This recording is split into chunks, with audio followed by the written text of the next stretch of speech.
الجزء الثاني من شرح أداة الرسم بوليجون.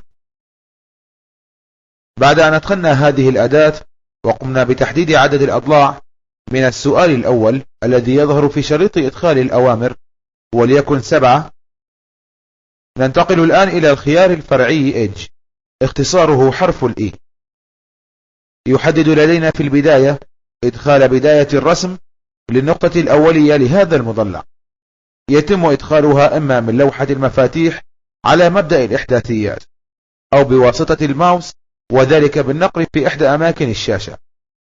ثم يطلب منا تحديد طول ضلع المضلع الذي سوف يتم تطبيقه على كامل الأضلاع الخاصة بهذا المضلع، وليكن طول الضلع 50. تم تحديد عدد الأضلاع وهي 7، حيث أن كل ضلع من هذه الأضلاع أخذ قيمة 50 من قيمة الطول الرئيسي لهذا المضلع. متابعة شرح أوامر الرسم الثنائية الأبعاد. الأمر الخامس وهو الأمر ريكتانجل، اختصار هذا الأمر وهي الأحرف REC كما هي مشاهدة أمامنا في شاشة إدخال الأوامر. يستفاد من هذا الأمر في رسم مستطيل، حيث يتم تعيين نقطتي الأقطار منه كما هو يتم إشارته الآن في شاشة الرسم. يكون الرسم بهذا الأمر على الطريقة التالية: أولا، إدخال نقطة البداية والنقطة الأولى من هذا القطر، ثم نقوم بإدخال المعادلة التالية: إدراج الرمز آت أولا، ثم نقوم بإدخال قيمة الطول ولتكن القيمة 250، ثم ندخل الفاصلة، وبعدها نقوم بإدخال قيمة العرض ولتكن القيمة 300. يتم عندها إدخال قيمة المربع بالأبعاد الصحيحة وهي 300 إلى 250 كما تم إدراجها من شريط إدخال الأوامر. متابعة شرح أمر رسم المستطيل. نقوم بتنفيذ أمر رسم المستطيل ونلاحظ ظهور الأوامر الثانوية التابعة له، وذلك من شريط إدخال الأوامر. الأمر الأول وهو الأمر شامفر، اختصاره حرف السي.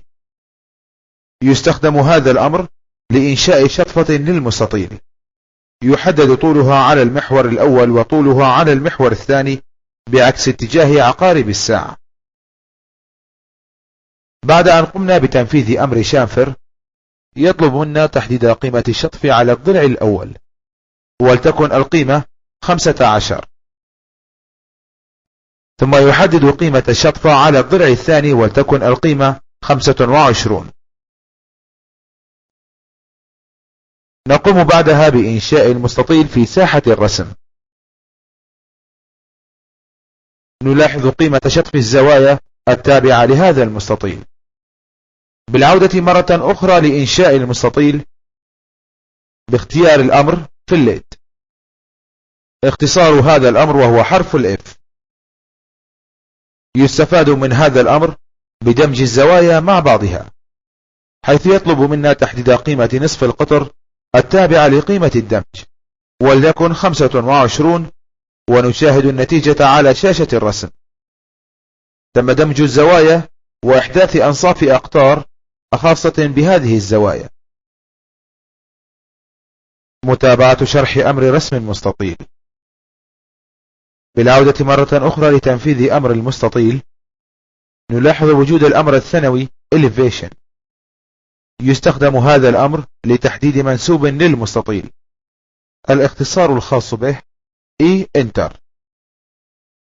نقوم بتحديد قيمة المنسوب لهذا المستطيل ولتكن القيمة 50، ثم نقوم برسم المستطيل.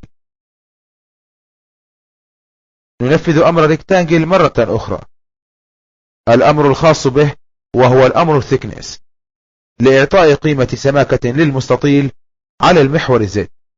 ننفذ الأمر بالاختصار T ونقوم بإعطائه قيمة سماكة ولتكن القيمة 50، وننفذ أمر المستطيل. يتم مشاهدة قيمة السماكة من على شاشة ثلاثية الأبعاد كما نشاهد أمامنا من على شاشة الرسم.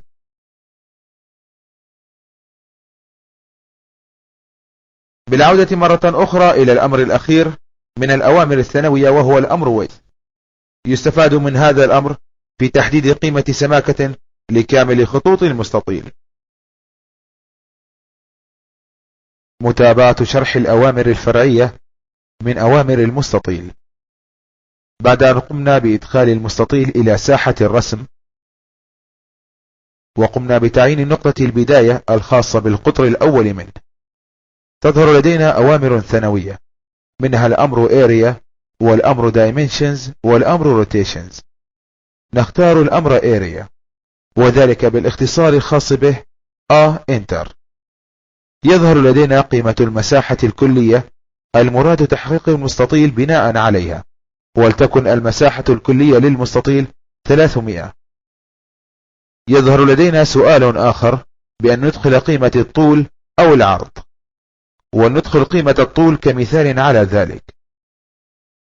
يظهر سؤال آخر يتم فيه تحديد قيمة الطول ولتكن القيمة 60. يتم إنشاء مستطيل بمساحة 300 على طول 60. أما بالنسبة للأمر الآخر وهو الأمر Dimensions، اختصاره حرف D. يظهر لدينا سؤال هنا مغزاه أن يتم تحديد قيمة الطول ولتكن القيمة 50.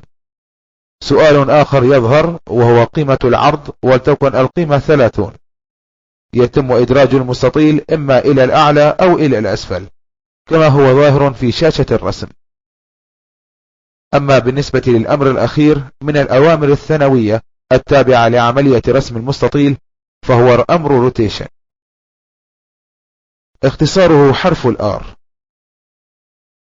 يطلب هنا تحديد قيمة زاوية الدوران عن خط الأفق ولتكن القيمة 45 ثم انتر.